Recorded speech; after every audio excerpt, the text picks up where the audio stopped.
As teachers, we're expected to do our best to make sure our classrooms are safe, productive, and positive environments.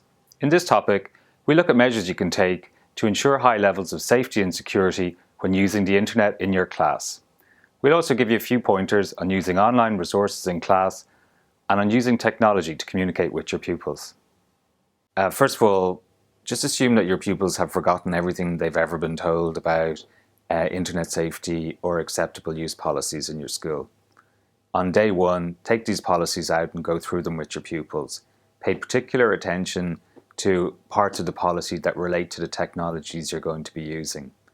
It's probably a good idea to kind of get some key points out and have them on display in the room. Write them up on a poster or put them up on the board. We also recommend kind of phrasing these key points in a positive way.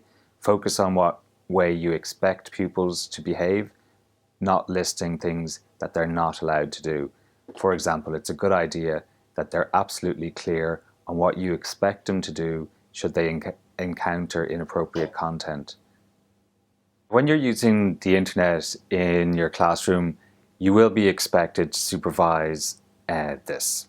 You're also going to be expected to do this in a way that's appropriate to the age and cognitive development of the pupils in your class. And it will obviously vary so that younger children get higher levels of supervision than older pupils. And one of the key factors to bear in mind here is actually the layout of the room. A lot of teachers go for this kind of horseshoe, U-shaped layout with the desks along the walls of the class and the screens facing out, so that when you're standing in a central location, you can see quite a lot of the screens. Obviously, when it comes to iPad or tablet use, there's a few more challenges. One of the things you've got to do is reserve the right to check what apps are installed and being used on the device. You do this by double-clicking the home button on an iPad. It's a good idea for you to keep records of who is using what machine.